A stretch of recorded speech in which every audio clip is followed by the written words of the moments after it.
Hello, and welcome to the Gaia update for the Leo full moon that's happening February 8th and 9th, 2020. I'm Adrienne Elise. So this full moon is quite a culmination of energies speaking to us about the intensity and the power of the times that we live, and maybe perhaps bringing some light and clarity to the process. So the main energy of this full moon is that it is in a inconjunct relationship to Saturn and Pluto. Now, Saturn and Pluto had that incredibly intense conjunction in January, coming together. It only happens every 35 years, and these planets are still close. This is the time we live. This is the energy of 2020, of our lives, of our world, of the process of shifting, trying to shift into a new energy in a new age. With the sun in Aquarius, that is on the table right now, and a lot of information trying to come forward about what this is all about. So this moon is in an inconjunct energy to Saturn and Pluto, meaning directly across the zodiac, but one sign over.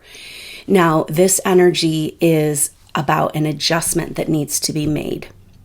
And so when we're looking at this Saturn-Pluto conjunction, which is about a breakdown of the world we've known, a breakdown of the systems of our life, of our structures, of our personality construct, of our reality, of how we thought things were, as well as the physical structures of our world.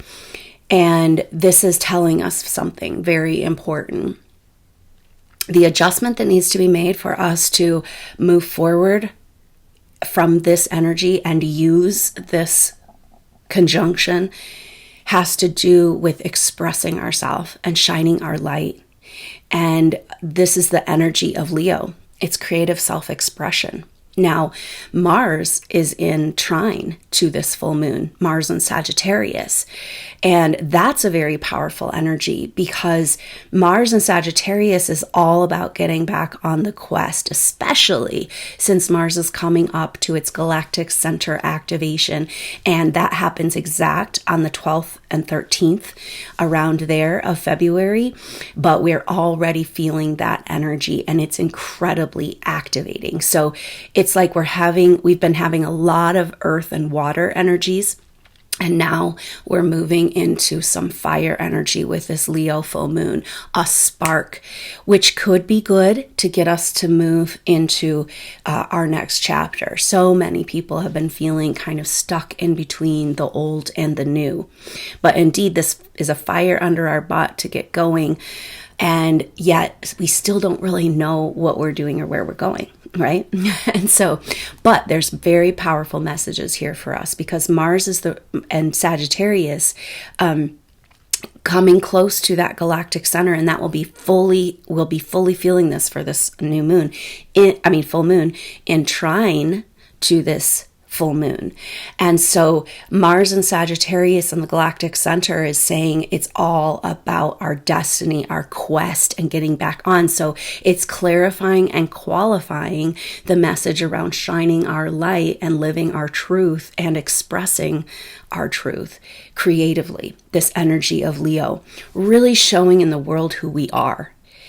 So that's intricately connected and supported by our destiny, our quest, our path of purpose. And this has been so frustrating for these souls that are drawn to this work, living a life of knowing that they're here for something greater, and yet nothing in this world being able to support or validate that. And that's changing now.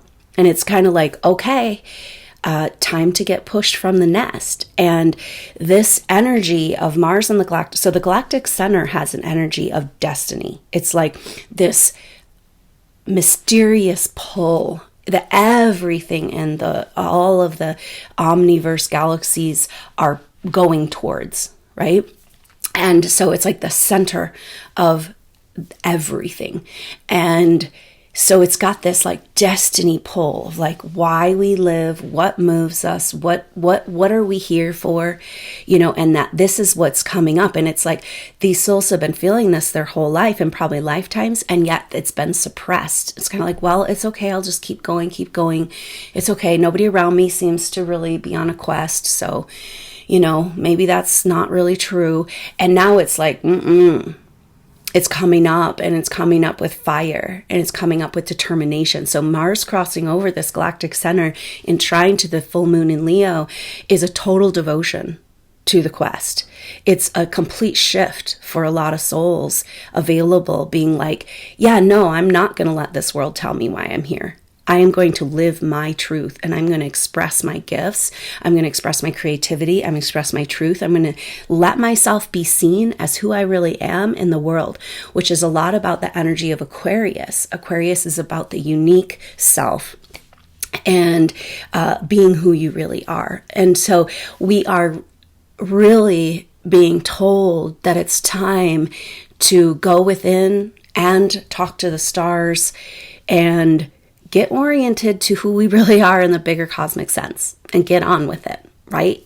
The time is now, is what is this whole energy is talking about. Now, Mars going over the Galactic Center is an energy, an activation of our masculine, our inner masculine. And this is really powerful because we've been talking so much and healing so much of the feminine, that's on the table too, because we've got Black Moon Lilith and Venus and Chiron all in conjunction for this full moon. And we'll talk about that. But it's like, in order for us to get back on our quest and have devotion to who we really are and to express who we really are here, we need to balance and heal and bring back together and incarnate the divine masculine, the divine feminine, and have a sacred marriage within.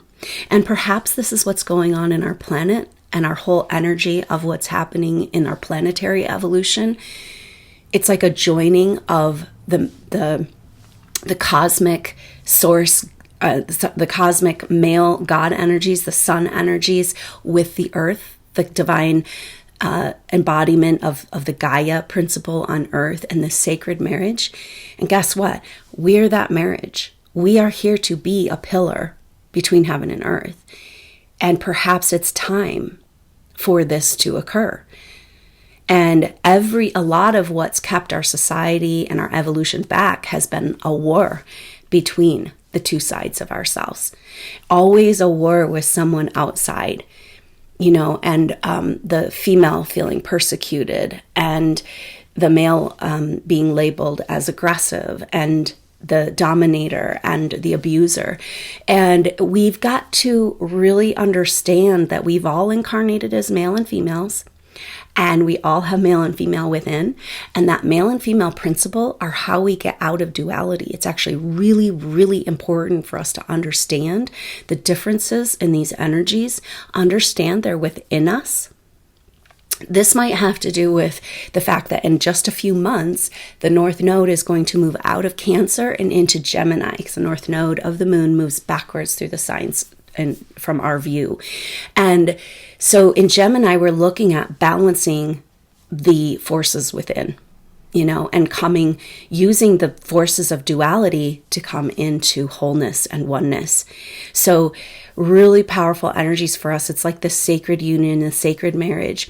Now, this Mars going over the Galactic Center is this masculine activation of this destiny principle, wherein back in November, it was Jupiter and Venus going over the Galactic Center. And that's what kind of started it. And we started feeling that energy back in October, right when we were having the beginning also of that Mercury retrograde in Scorpio.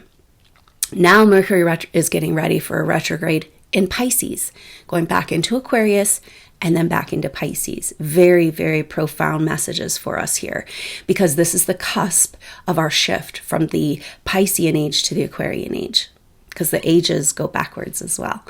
So we are just at this epic turning point in time. And if we can take advantage of these energies and what they're telling us we need to do and how to move and forward, it can really catapult us into our next chapter and into the future.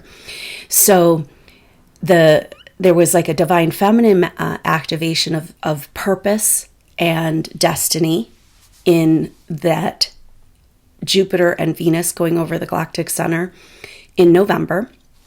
Now we have Mars. So all of these planets, the Sun and Mercury and Venus, all took their turn going over the Galactic Center. Mars is the last one to do this since that big activation. And so Mars goes over the Galactic Center every year, but this year it's particularly profound. And you might feel this in your nervous system. There's an energy of activation. It's a really important time to do what you need to do to take care of yourself, to calm your nervous system, to be gentle with yourself, understand that sensitivities are incredibly heightened, but it's also a really empowering time because a big problem with our culture right now, and especially these souls that are drawn to this work, is an inability to stand up and protect and honor yourself, an inability to take action in the world. It's like a passivity, and this masculine energy, masculine energy gets a bad rap, right? Like it's the abuser, it's the patriarchy, it's that. And it's like, no, it's in all of us. And it's also has a very beautiful divine energy to it too.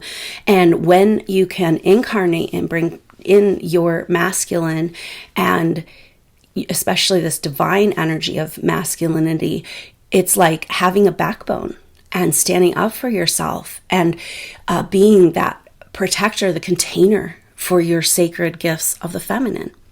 And so this is what's trying to happen on the whole planet, like a union of our Gaia and the sun god, and like this healing of this division and the war and the strife and the struggle, and being like, hey, that's a really old story. Do we have to do it this way anymore? And this happens right here within us. Now, what we're all trying to do is move into heart-centered consciousness in this evolution. That's where we need to go to survive on this planet. And in order to get to our heart consciousness, the heart is an organ of oneness. And we spend all of our time in our brain, but our heart has conscious cells just like our brain does. And so what does it look like in a world that's tapped in and tuned in and using their heart consciousness?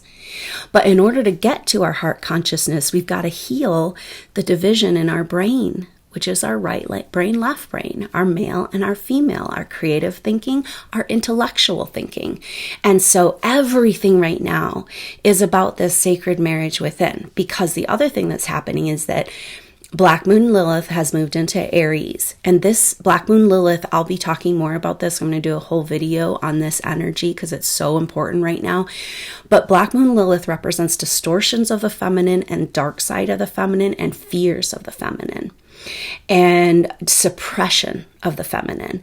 And so there's a powerful energy with Black Moon Lilith moving over the Aries point just a couple days ago and coming into Aries, meaning conjunction with Chiron and Venus too.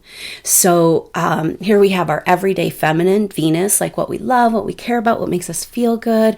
And then we've got the mysteries of the feminine that have been suppressed and hidden, the magic of the feminine, and also the fear of the feminine. And then we've got Chiron, the wounded healer. And so Chiron has, in general, a masculine energy, although it's dealing with the aspect of a healer, which is also a feminine energy. And so it's kind of like, this is a time we can drop all of the wounds, the programming, the weak, broken, abused, victimized feminine in all of us. The persecuted healer in all of us. It's like, drop those stories. And that was a big theme of the age of Pisces. So it's like incredibly powerful, deep healing of the feminine, which is interesting because it goes back to that Mercury retrograde in Scorpio and those themes that were coming up because Venus and Mercury were together when Mercury started that retrograde. So it's like now we're kind of completing and moving to the next chapter of that healing. And it's like deep, deep psychic wounds. And maybe it's like in order to heal this stuff that's deep in our subconscious, it's got to show itself, right? So that's kind of an energy that's going on. That suppressed feminine can't hold it in anymore. In Aries is like, is going to tell you what they think, and they're going to stand up for themselves. Now that's a really good energy. And then we've got this divine masculine being like, I know why I'm here, and I'm ready to go on my quest, and I'm ready to support the feminine in her magic and hold sacred space for her. And like, what happens when we live from this place of this sacred marriage within? But the universe is telling us this is what's required to get back on our quest, to have that life of purpose and meaning, and to heal our earth and move into this new age ahead. So incredibly powerful themes coming for this fiery and intense, expressive full moon.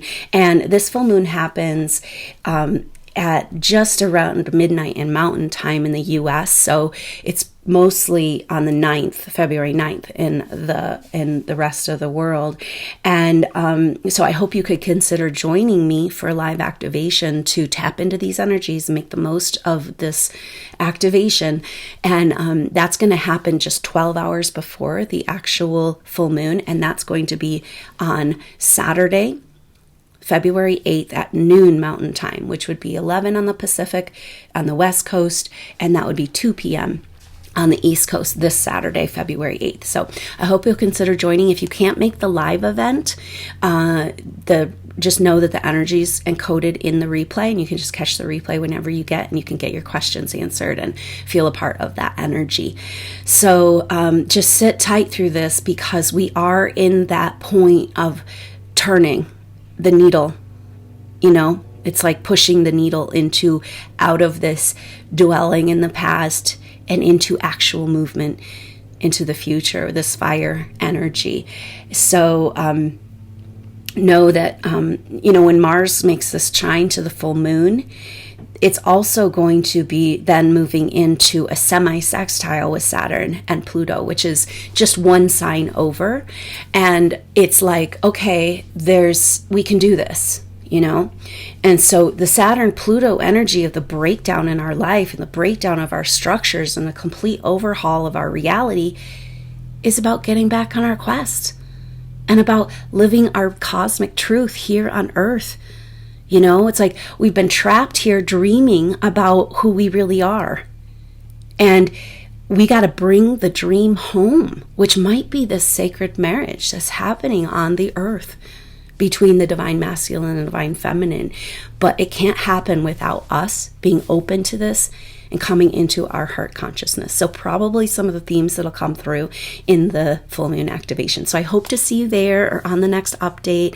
I hope you have a wonderful full moon in Leo and activating time. Just remember that it's really affecting people's nervous system. So just be really gentle with yourself. Keep your activity, just kind of watch, make sure to rest. Drink lots of water, eat really good nourishing grounding foods would be good, like root vegetables, to kind of just try to stay grounded through this really activating time. Very different energy from what we've been in. And we need to kind of just keep tabs on that and make sure to take care of ourselves through this who knows what activation. So look forward to seeing you soon. Until then, I'm Adrienne Elise. Namaste.